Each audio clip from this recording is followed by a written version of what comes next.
So recall that society functions on the basis of kindness, on the basis of cooperation, on the basis of forgiveness. And since we are all ordinary beings and we make mistakes,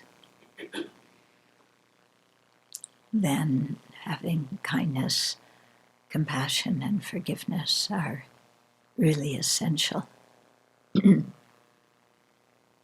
maintaining balance in society, as well as holding people accountable, but that can be done with kindness and compassion.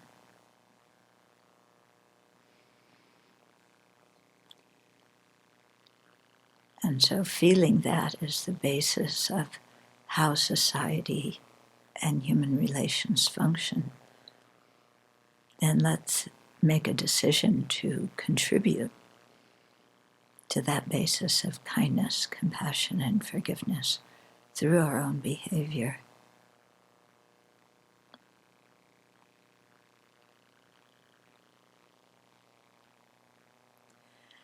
And then to grow our motivation beyond just this lifetime, so that we really aim for spiritual realizations that will enable us to be of the greatest good to all beings.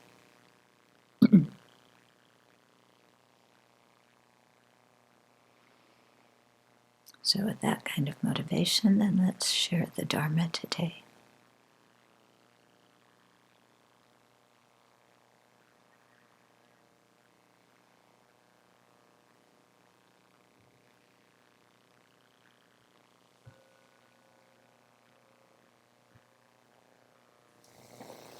So sometimes we look around and we just see massive pollution, it seems like, and people misbehaving. But it's important to remember, that we really do function together on the basis of caring for each other. Yeah, and how important that is. And that everybody messes up. Yeah. And so we're fortunate because we've met the Buddha's teachings. We've learned ways to handle our afflictive emotions. We're not always successful in doing so, but we try. Yeah. And so to continue to do that, to enrich this basis upon which all life exists. Because without any kindness or compassion, none of us could stay alive. It's very clear. Huh? You think you could stay alive without other living beings? Yeah. What? Yeah, they're all in your gut. Yeah. But, we couldn't even have a retreat if it was just us, me as one person, independent of everybody, forget about having a retreat. It takes many people to have a retreat. It takes many people's karma to, create an event like this. It takes people cooking. It takes people having built the hall. Yeah, this hall was once a garage. Yeah, some of you are sitting where the door used to come down. And it was a lower ceiling. It had a big kerosene tank over here. Really kind of dirty and yucky. Yeah, but look at it now. Yeah. So, because of human beings' efforts to create something that other human beings would benefit from. Yeah. And if you really look, how often what we put our energy into, we're not even the people who experience the result of it. And so likewise, what we experience the benefit of often isn't the things we put our energy into. Yeah. I mean, lunch will hopefully show up at noon. Yeah. But are we cooking it? Did we grow the food? Okay. So some of you probably donated the food. It came that way. But in terms of preparing it and growing it and harvesting it and so on, yeah, we left that all to other people. And yet, we get lunch as a result. And then whatever job you do in society, whether you're employed for money or you're a homemaker or you do volunteer work, whatever you're doing, you're giving to other people. And they benefit from that. Yeah. And we aren't very often in the habit of saying thank you to the people that we benefit from. Yeah. We're more in the habit of saying, why didn't you... ... Okay? But if we can change our way of seeing things, yeah, then we can start saying thank you for a lot of things that we normally overlook. Yeah. The last week we were driving to Spokane. Yeah. Was that us? Okay. Yeah, to Spokane. And we were going the back road, and they were paving it. Spokane County was paving it. We're in Boundary County, but Spokane County doesn't keep the roads up in the same way. But this one road that was full of potholes, they were paving it. And so we slowed the car down, we stopped, and we thanked the guys who were working on the road crew. Yeah. And, she looked out one window, I looked out the other window. We both thanked the guys. They looked really happy, because I bet nobody stops to thank them. And yet, due to their work, we have a road to drive on. Okay, so remembering these kinds of things, I think, is quite important in our lives. Before I forget, I'm putting up a little sign-up sheet if people want to talk to me privately. It's only for 10 minutes, okay? So it means you got to really shorten your life story if you got to get to the essential question that you want to ask. So it'll put up on the board. I'm sorry there's only 8 slots, but... and a lot of people, but what to do. Okay. So we'll come back here. So I know I started last year the section on feeling empathy, but we're going to repeat it because not everybody was here. And even if you were, you probably forgot. Okay. So on my version of the book, it's on 201. I don't know on the new version what it is. Okay. And so, like I said, this is Chandrakirti's quote that is in our entryway. Yeah.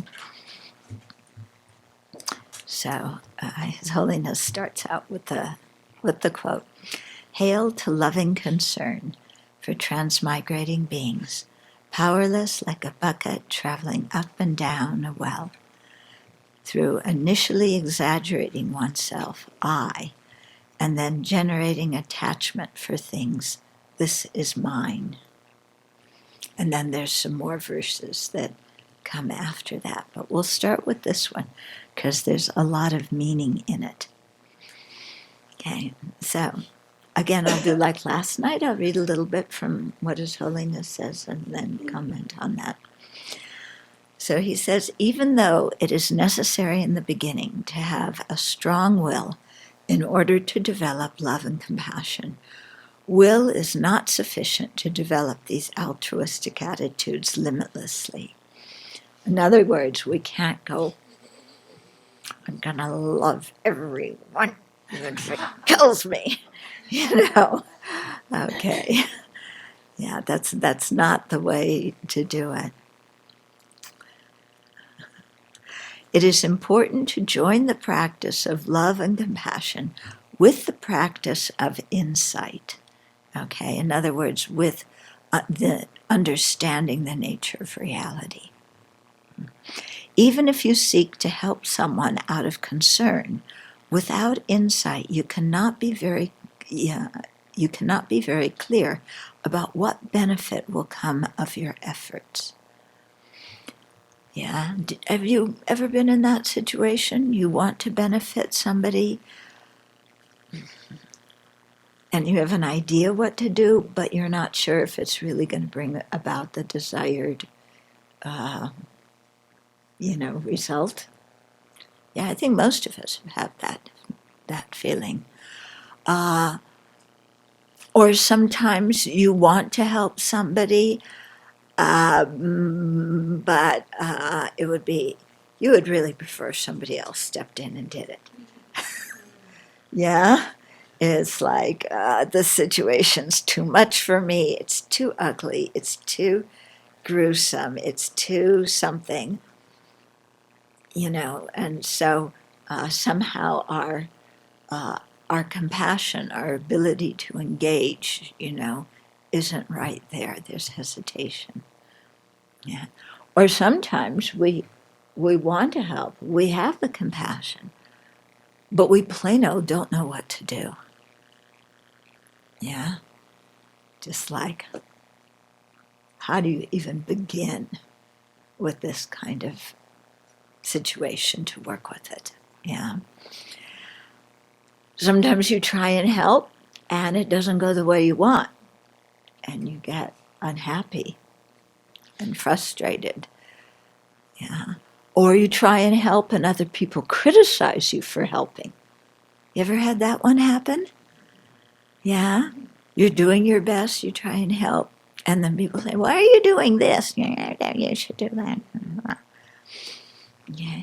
So what all that is showing is there's three principal qualities that we're going to need to really be of great benefit. So one is a kind of compassion that's not going to waver, a compassion that is really fearless, that we don't fear for ourselves, okay? Because it's that fear of what will happen to me, what will people say about me, that often interferes with us reaching out to help. Yeah. So I probably think of situations. Yeah. If you can't, I can tell you many from my own life. Yeah, just what you want to hear, huh? Okay, so somehow our compassion, we have, naturally some compassion, but it's not so steady. It's not so firm. Yeah. Or our compassion is partial. It's biased. I have incredible compassion for my friends, for my relatives, for all the people who are kind to me. And I don't have much compassion for strangers and people on the other side of the aisle. Forget it. Yeah. And you can hear it sometimes in our vocabulary. Yeah, the amount of contempt we have for other people, or even the amount of anger we have. Yeah, may they go to hell. Look what they did. May they go to hell. Yeah, and then we say, oh, yeah, I'm good. I'm standing up for my rights. Okay, so you can see that somehow, being partial in our compassion, having weak compassion, having compassion that lacks wisdom. Okay, that also is a problem. We don't know what to do, or we start doing one thing, and then we say, well, maybe I should be doing something else. Yeah. So we get confused in the process of trying to help. And then sometimes what we do doesn't turn out the way we want. That's the most disappointing, isn't it? Or sometimes it even turns out to make the problem worse. You were trying to help, you do something, and everything blew up. Okay?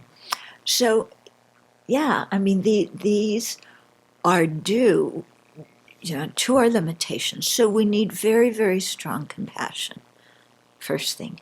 And that compassion needs to be impartial and go towards all beings, not just towards the people who are nice to us, and not even just towards human beings, even towards the turkeys who are being very quiet this retreat. Yeah. You should come when they're pecking on the back door and doing their prom invitations. It's a racket. Okay. We need strong wisdom that makes us fearless. Yeah, when we have wisdom, then we aren't afraid, for our own self. What's going to happen to me if I reach out and help? And we need strong skill. Yeah, so skill and wisdom kind of go together. One kind of wisdom is about the ultimate nature.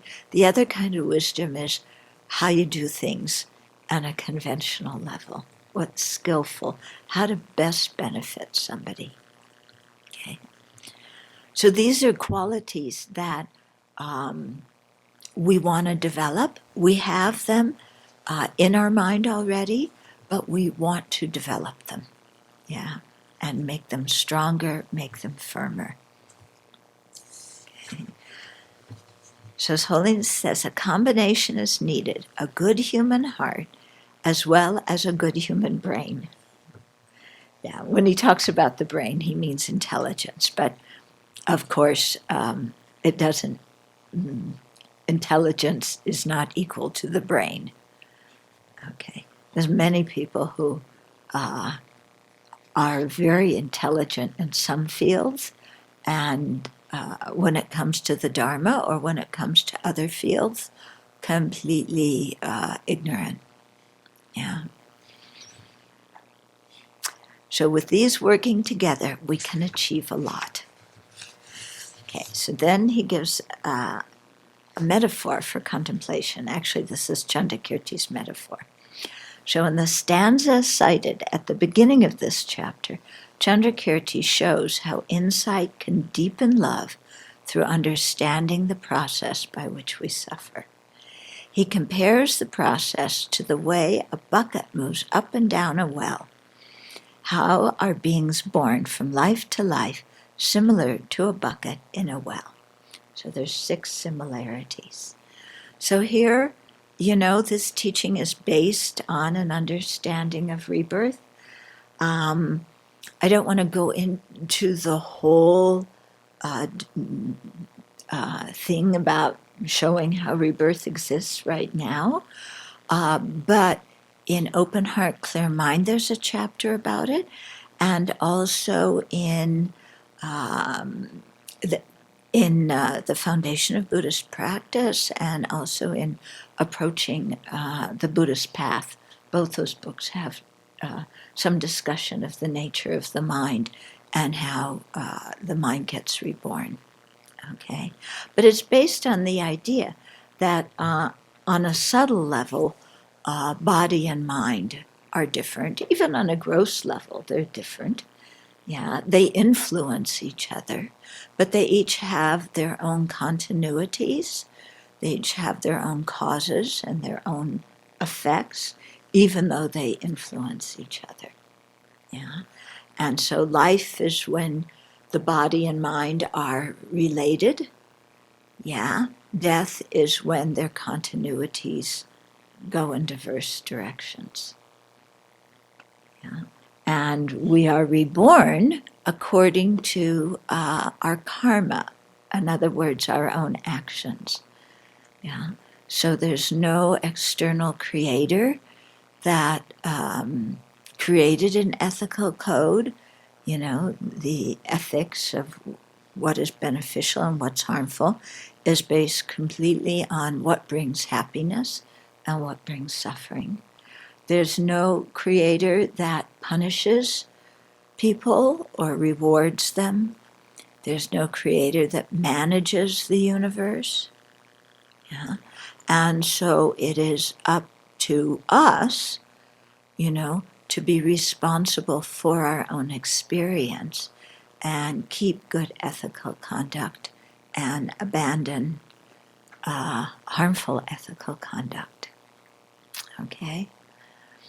So this is, Buddhism is not a theistic religion, where there is a creator. Yeah, it has a very, very different approach than that. And then if you want all sorts of logic about that, we can go into that later. But just to give you, that's the basic view. Yeah. And so the mind has a continuity that goes on. Yeah. What we're reborn as is influenced by our actions. We can be reborn in places of great delight if we create a lot of virtue. We can be reborn in places of great ignorance or great suffering, depending on if we create a lot of non-virtue. Yeah. And so I just think of, if you wonder, well, how is that possible? What helps me to understand it is when you have a mind that's completely filled with anger, suspicion, vengeance, that mind can create an environment around it that is full of anger and suspicion and vengeance. Yeah. If you have a mind that is, incredibly greedy, incredibly dissatisfied, running here, running there, I want this, I want that, then that mind can create an environment that reflects that, where the environment doesn't have what you need, and you wind up running around, looking for what you need. So, I'm not saying that we have all the realms of existence as human beings right now. We have things that approximate them. But I think how we think, can be reflected in a whole environment and how we relate to an environment. Mm-hmm. Okay, so let's look at our experience as sentient beings in samsara, the cycle of rebirth, in which we're born again and again and again, sometimes in happy states, sometimes in miserable states. All of them, all those states, the results of our own actions, but nobody's rewarding and punishing us. Okay? So that's very important, Don't take a theistic version of you got to be good or else you're going to get punished. Don't take that and put that on Buddhism. Because it's not on Buddhism.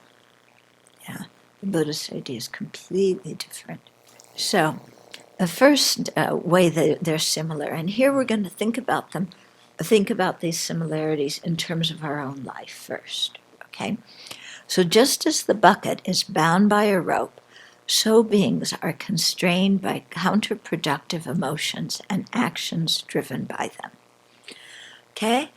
So we don't have much experience with wells nowadays, or at least not the wells where there's a bucket and a rope. We have, if you walk out Middle Way Path, you'll see our new well. But it doesn't look like the analogy here. Okay. But if you think of it, the bucket can't function freely It can't choose what it wants to do. It's completely bound by the rope.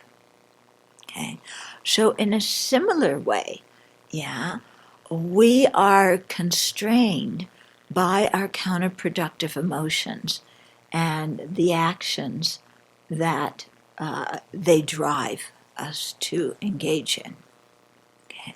So, for example, yeah, how many of you take great delight when you're angry? Yeah. Anybody here enjoy being angry?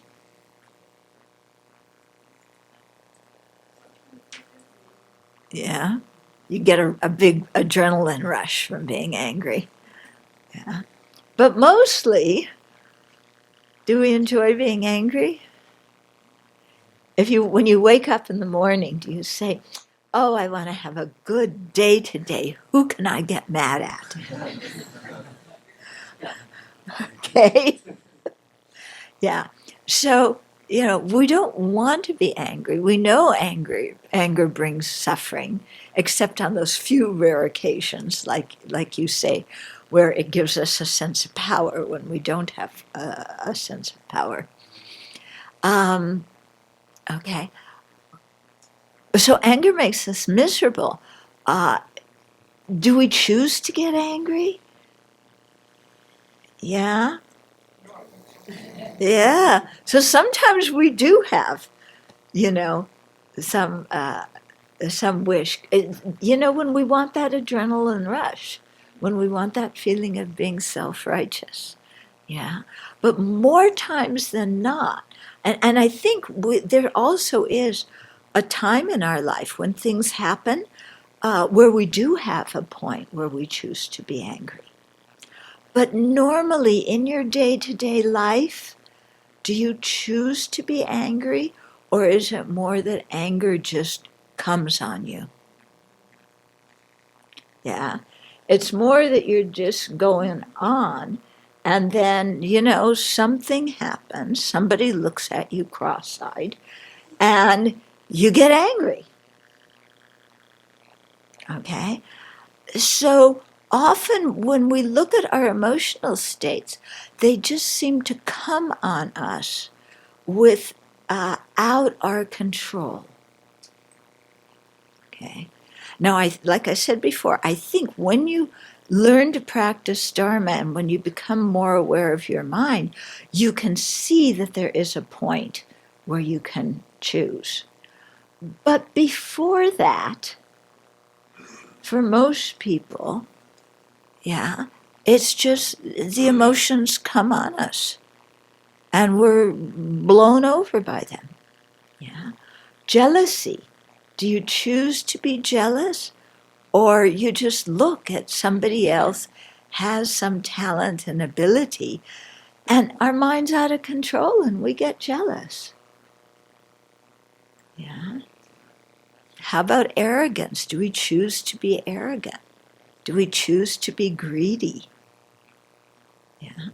Sometimes we know we're being greedy, and we say, "I shouldn't be greedy like this," and we do it anyway. Yeah? Do you do that, or am I just talking about myself here? Okay. Yeah. You really see it in the lunch line. Who's taking all that food? I hope there's some left for me. Oh, now I'm at the beginning of the line. I'll take more than they. And I need to eat fast and get back so I can take seconds before somebody else gets the seconds. Okay. And then, of course, we have all sorts of rationales for our behavior, but we're not really being greedy, It's just, yeah. After all, she did say last night we need to take care of our body, so I'm just following the teacher's instructions, so I've got to eat well. Yeah. And then other people, they'll manage. Yeah. That wouldn't hurt them to lose a little bit of weight. Yeah, even though I'm the one that's like this. Okay, so what this first thing is saying is that so often in our life, we aren't really in control of our emotions or our thoughts or the actions we do motivated by them. Yeah, we are just sometimes running on automatic. A thought comes in the mind, we act it out. Yeah. And the example I frequently give have because it happens to me a lot. When you're in the middle of saying something and one part of your mind says, shut up, to yourself, and you keep on saying what you know is just going to inflame an argument, or you keep on saying what you know isn't exactly true, but is kind of true if you see it from this angle, you know. And so we just keep doing it, even though one part of our mind is saying, stop it. Okay? So, what this first point is getting at is, we see ourselves as individuals who are in control.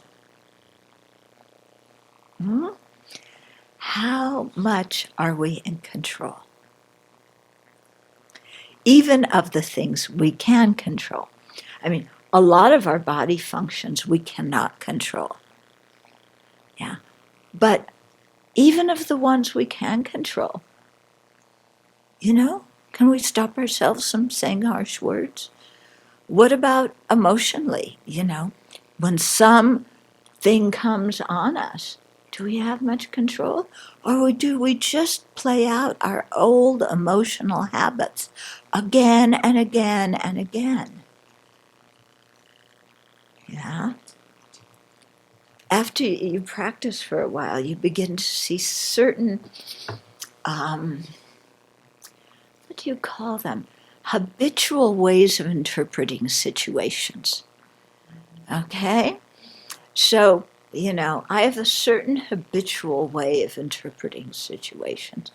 And recently I was in somewhere and these people did something.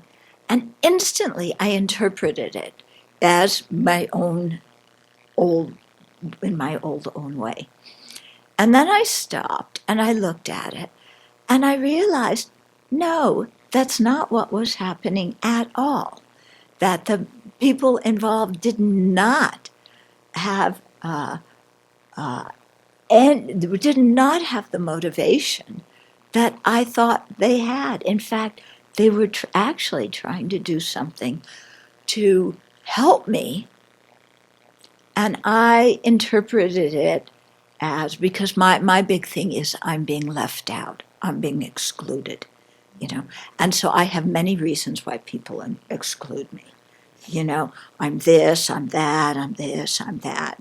And so it's all this prejudice that people exclude me by, of one kind or another, So this thing happened, I'm being excluded. I thought about, no, I'm not being excluded. These people are being kind to me. Yeah? So that I don't have to be in a situation that's potentially embarrassing. And then, and it made it so clear, seeing this in myself, how, so often we just play out these old habits, dreaming up situations, misinterpreting things, and thinking it's real. And we're like the bucket in the well. The bucket can't do what it wants. It's controlled by the rope. Yeah? And so the rope of our emotions and habitual things that's what's controlling us. Yeah? It was actually a funny situation, I'll tell you. So we were in Taiwan, okay, I was taking part in a Bhikshuni ordination, the Sangha that was giving the ordination. And there were more than enough of us to do the work, and so we were taking turns. And on the last session, somebody else was doing it, and I had that afternoon off. Okay? So fine, yeah. Then, right after that session, they did a dedication in the main hall. I wanted to be in the dedication because this thing was so valuable to me to be able to go. I wanted to be in the hall with the whole ordaining monks and nuns who were giving it and dedicate all the merit. But because I wasn't in the last group, then I wasn't in the group that did the dedication. So they're excluding me because I'm white. Yeah. They're excluding me because I can't bow properly in Chinese robes. Yeah, that was evident. But just try bowing in Chinese robes. Yeah. So, yeah, I spent time practicing how to bow. I've done well over 100,000 prostrations in my life, but I had to go and practice how to bow because you have to move this here and this there. And then I didn't go down in time. I didn't get up in time. I embarrassed everybody because I'm sure they were all looking at me. Oh, this is untrue. Yeah, that's what I said. It's totally untrue. Make a single mistake. But I felt like I made a mistake. Okay? So this is the point of the story, okay? That none of what I was believing was happening was true. I had just reverted to my old habitual thing of, and which began, I don't know, in second grade when my teacher wouldn't let me be in the class play. Maybe it even began before that, I don't know. But I was excluded, and other people got to do it, and I didn't. And I moped around for about 3 minutes, feeling sorry for myself. And this is so unfair, and the prejudice, and then I realized, no, they were just trying to protect me so I didn't make a fool out of myself by bowing with my robes falling off or tripping over my robes or whatever it was, and then as soon as I realized what was going on, of course, I snapped out of it, okay?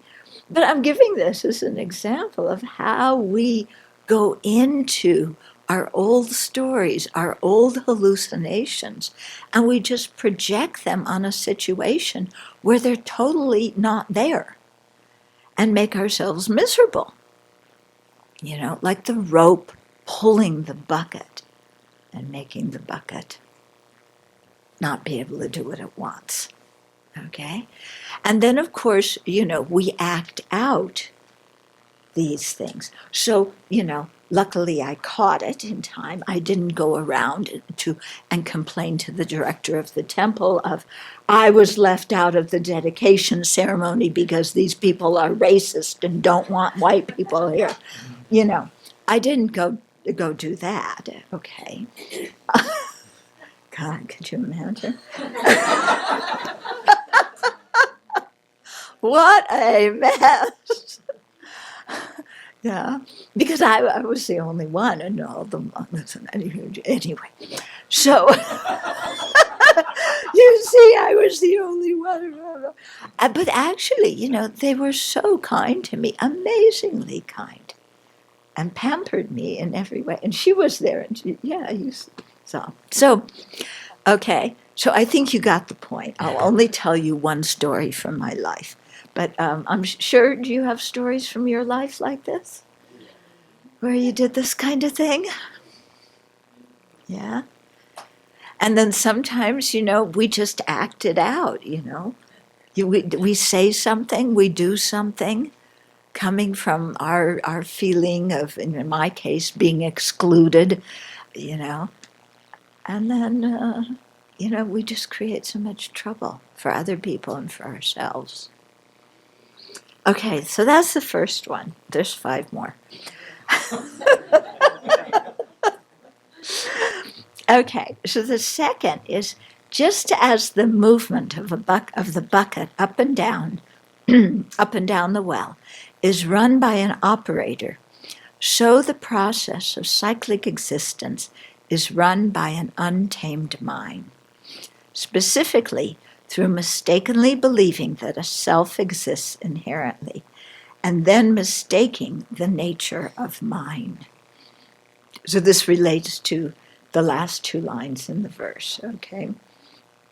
So the bucket in the well, it's controlled by the operator, yeah. So the up and down is controlled by the operator. What is the operator in terms of our rebirth up and down in the different realms in cyclic existence? It's our own untamed mind, okay? An untamed mind is a mind filled with confusion, greed, attachment, belligerence, hatred, jealousy, arrogance, laziness, lack of integrity, lack of consideration for others. On and on, there's 84,000 of them. Okay, maybe we can throw in some anxiety, fear, worry. Okay, those are kind of ones that aren't listed explicitly in the text, but boy, nowadays, guilt. Okay, so we suffer from a lot of these kinds of things. So that's an untamed mind. The root of this untamed mind, the source of it, is another mental factor, which is called ignorance. Yeah, and it's a particular kind of ignorance that misconstrues how the person, the I, when I say I mean I, like the person, not this I, okay? But that misconstrues how the person exists, okay? Because we think that we are independent entities, who exist from our own side, Do you feel, do you look at yourself like I'm a caused phenomena and I exist only because my causes exist? Is that your idea of yourself? That I exist just because the causes of me exist? No, that's not. Huh? 0.1% of the time. Yeah. No, 0.001% of the time. Yeah. But our usual feeling is, I am here. I am just naturally here. I am a self-enclosed entity that exists. Independent of other factors. I'm not a caused phenomena. I'm an independent entity. I'm in control. I can do what I want. We think we're in control of our body and mind, and we think we can control other people. Don't we? And we sure try. We really try and control other people. And it's their fault if we can't control them. Of course, they try and control us, and what do? I'm like, forget it, don't you try and control me, because we're independent people, okay? So the way we think we exist is not how we exist at all, okay? We think we're this kind of independent person, not depending on causes and conditions. Actually, we're totally dependent on causes and conditions. Totally dependent. Yeah? Our body comes from our parents, plus all the food we've eaten. Our mind comes from previous life, and it too is a conditioned phenomena. All of our experiences have conditioned, what we believe, what we don't believe, our whole emotional makeup. We're very much influenced by other things in the universe. We're completely caused. There is not one part of us that exists as some kind of independent person. Yeah. But when you think about it, when you just let those words, even hearing those words, I am a totally caused phenomena. Part of your mind goes, what kind of nonsense is that? I am me. Yeah, don't you feel that way? Yeah, I am me. What are you doing talking to me like that? Okay? So actually, when we do just even a little bit of analysis, we see that we're actually quite dependent. We're dependent on parts, we're dependent on causes and conditions. We're even dependent on the mind that conceives us and gives us a name. All the identities we have are created by the mind. Yeah? Now you're going to go, wait a minute. This is the age of identity politics. Yeah. I am this identity. And you better treat me accordingly. And we create an identity. And of course, in identity politics, all of us are persecuted. Yeah, have you noticed? Everybody doesn't have equal rights in identity politics. Everybody has a right to complain and accuse other people of being biased and prejudiced. True or not true? It's true, isn't it? So one group complains, you have privilege. Now that group is saying, I don't have privilege. I'm being persecuted. You're the ones who have privilege. No, I don't have privilege. Look at this. No, you blah, blah, blah. Then everybody, we create so many identities for ourselves. And we think that that's who we really are. And then we suffer. Because we cling on to these identities. And how do you have love and compassion and friendliness when you cling on to an identity and create a self-image of persecution? Yeah. Many people get really mad at me because I talk like this. Yeah. I've at some retreats and Dharma centers, I talk about our identities as being created by our mind. Oh, people get furious. Really.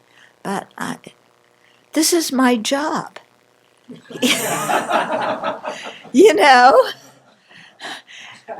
Because my purpose for saying this is to show people a way out of clinging to identities, a way out of attributing identities to other people and treating them according to that identity that you've attributed to them, and treating yourself according to the identity you've made up for yourself.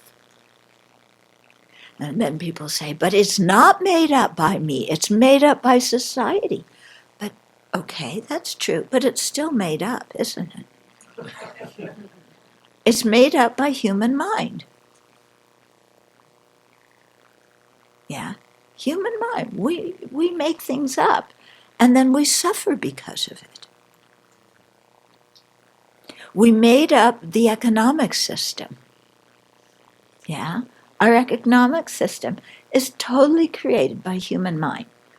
You know, the stock market, the bond market, banks, you know, none of this naturally existed by itself.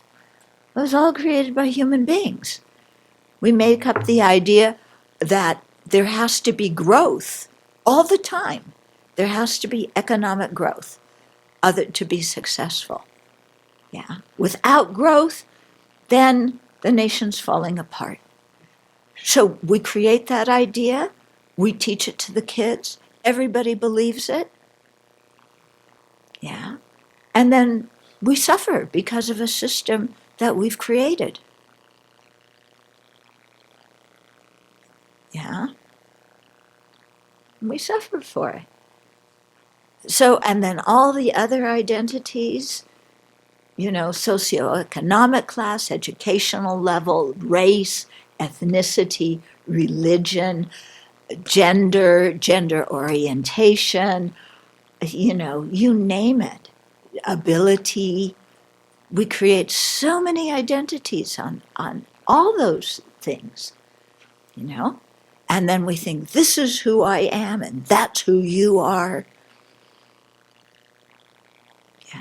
And then you have, and so people, when I talk like this and point it out, people get so mad at me, okay? But when His Holiness, the Dalai Lama, comes and says, everywhere I go, I see people as friends. And so as a result, I have a lot of friends. And they see His Holiness wherever he goes. He fits in with the other people. He finds some way to connect with them. And they say, oh, His Holiness is so wonderful. Yeah. But you're telling me I'm not my identity. You know? But to me, those two things, why is His Holiness so wonderful and able to relate to so many people with so much compassion? It's because He doesn't cling to an identity. Yeah, sure, there's an identity. He's a man, he's a Tibetan, he's the Dalai Lama, but he doesn't cling to any of that. That's not a big deal to him. He doesn't walk into a situation and say, okay, here I am. I'm a man, so I have power.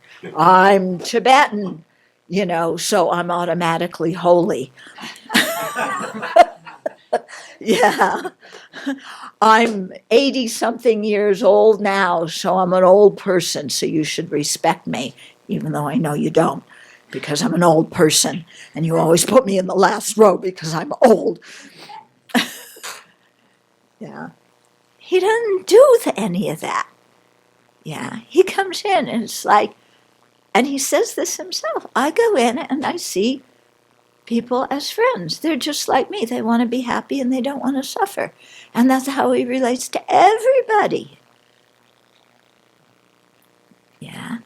And I've seen people behave towards His Holiness, you know, at one, you know, because we're all, you know, people have to treat us in a certain way, right? Yeah. We have to be respected. And if you don't respect me, you're in big trouble. I remember at these Mind Life conferences where the scientists came to Dharamsala. So there was this one scientist who, in my eyes, was a little bit arrogant. Just a little bit. You know, he was very famous. You know, the other scientists all thought he was great. You know, but he struck me as being kind of arrogant. You know.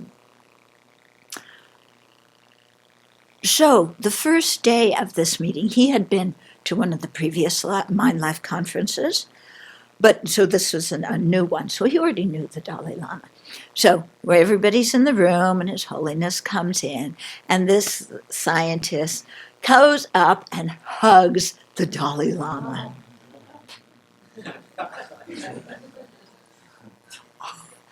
You did what to the Dalai?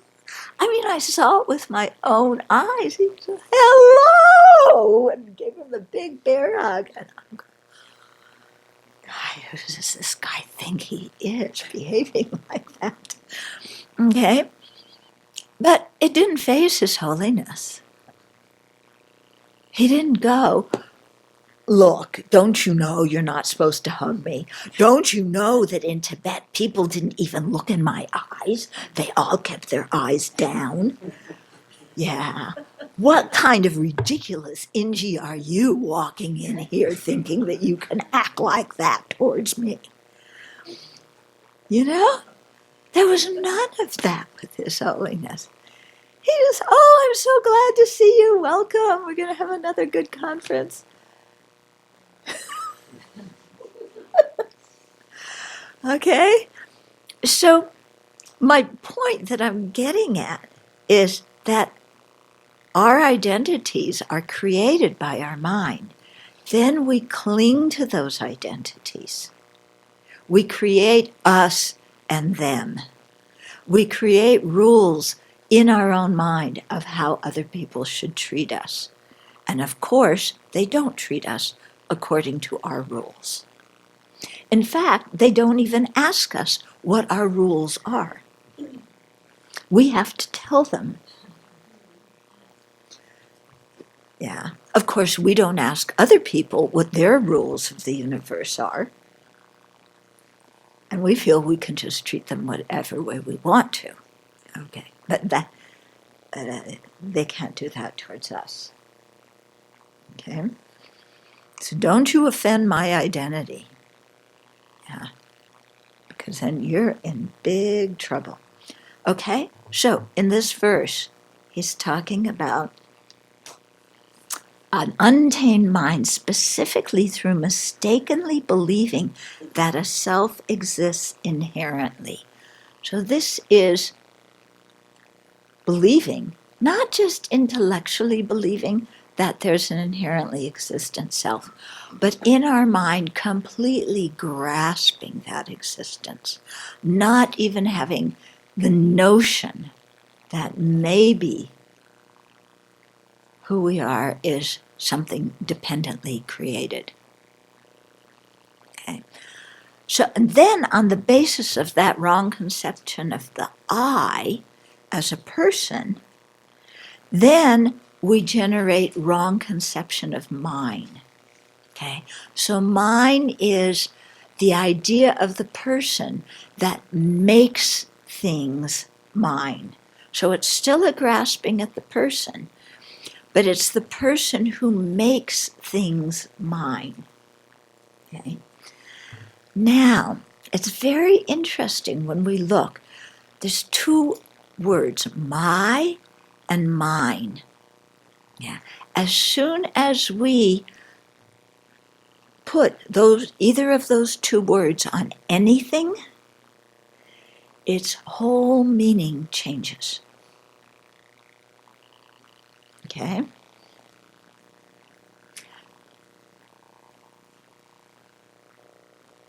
So, you go to the car lot.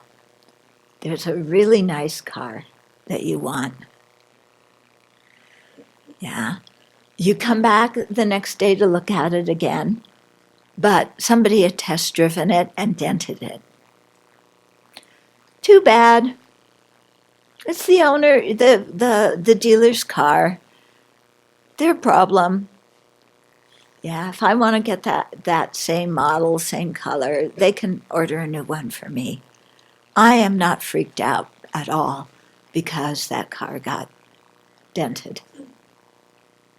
Yeah. But then, when I trade plastic for the car, which I think is a pretty good deal, isn't it? You give somebody a piece of plastic and they give you a car. And then they even give you the piece of plastic back. Yeah. But that's just a little piece of paper, you know? Yeah. You give them plastic, they give you a car and a little piece of paper. Yeah. And then on that car, we label mine. Now you drive it down the road, you park it, you go shopping, you come back, someone dented it.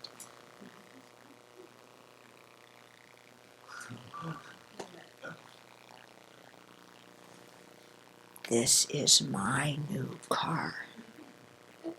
They dented it, and they didn't even leave a note on it.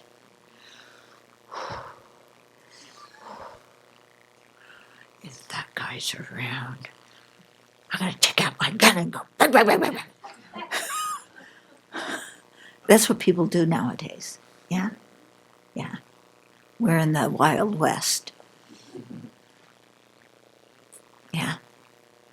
The car could be exactly the same one that was on the showroom floor the previous day. But then the label mine didn't belong to it. So we didn't care if it got dented.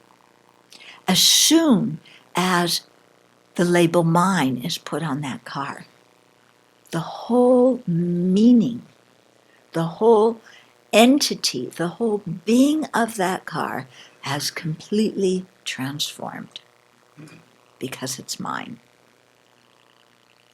Okay? So it's very interesting, as you go through your day, you have your place at the table with a cup with your name on it. What happens if you go to your place and there's a cup, but it has somebody else's name on it, and you don't know where your cup went and your napkin went, and somebody moved it without asking your permission? And now you have to go up and down each table looking for where's my cup. And you can't find it.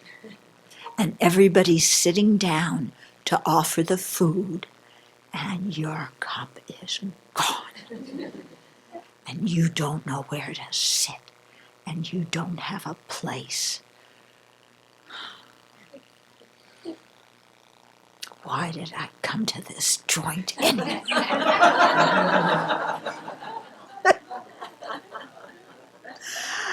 Okay? Or you come in, you eat, you have your cup there, that's fine. And then you look at the chore roaster. And under lunch dishes, there's your name. Excuse me, but I don't wash dishes. Yeah, in my household, somebody else washes the dishes, not me. You're telling me to come here and wash not only my dish, but somebody else's?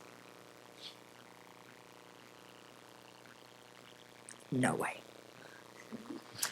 Okay?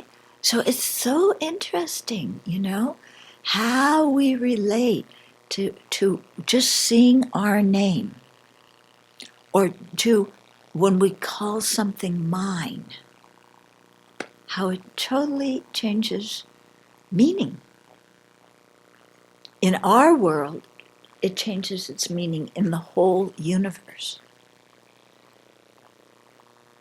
Okay? Somebody looked at my boyfriend or my girlfriend. You can't look at him. He's mine. Yeah. My child got an A. Your child didn't get an A? Oh, too bad. My child got an A. Or my child flunked the spelling test. How are they ever going to get into a good college? Never had that problem. Yeah. So, you just the label my, and boy, the meaning of something in our eyes, totally changes. Okay?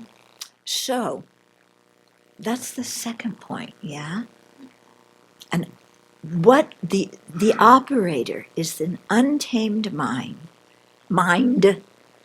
specifically through mistakenly believing that a self exists inherently, and then mistaking the nature of mind.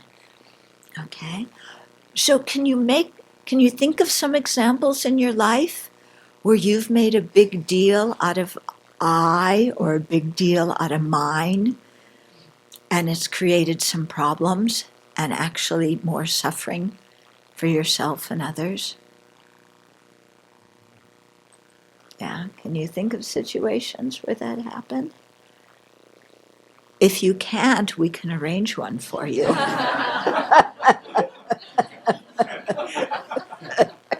It's not difficult to arrange. Okay.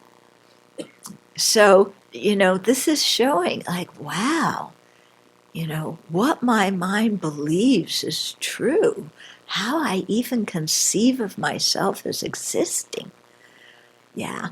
What I do when I label something my or mine, I'm a little bit out of touch with reality. You think? Yeah? Now you're really going to get mad. Right. Why do we care more about pain in this body than we do about pain in somebody else's body?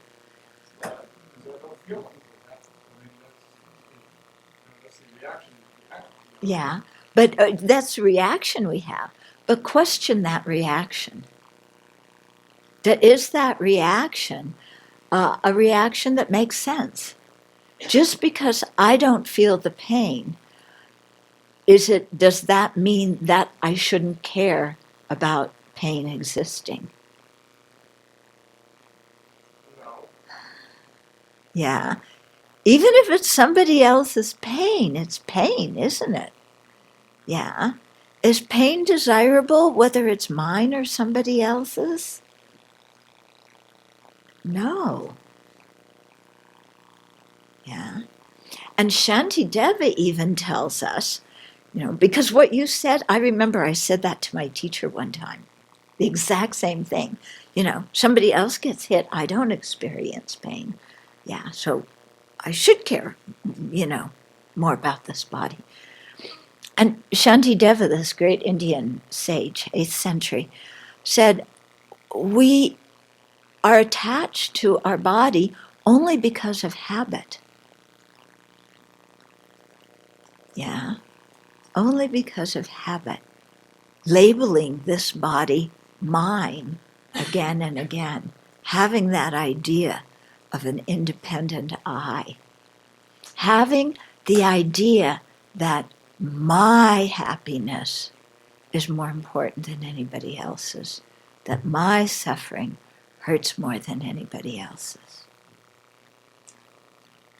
Yeah, when we really think about that, is that true? Is that true? It's not true, is it? Yeah. But then to think, oh, I have to give up caring about myself because other people's pain hurts just as much as mine does, we don't want to do that. It's too much pain. But so this is why bodhisattvas practice cultivating love and compassion for others, to get their minds to the point where they can actually do that. Yeah. And you can see it in life. We had a very good example last night when you said something about your child, and I said, well, what about, waking up in the middle of the night and being sleep deprived? And she said, it didn't matter, the joy, the love you have for your child. You didn't experience pain, pain that rattled you from being sleep deprived for a couple of years. Yeah, that's pretty amazing. I'm sleep deprived for one night and I'm in a bad mood. Yeah. So you can see that, training the mind and depending on how we look at, beings. I mean, she cared much more about her child than she did for herself. Very happy to wake up in the middle of the night and feed this child. If I moved into your house, would you wake up in the middle of the night to feed me? I don't think so.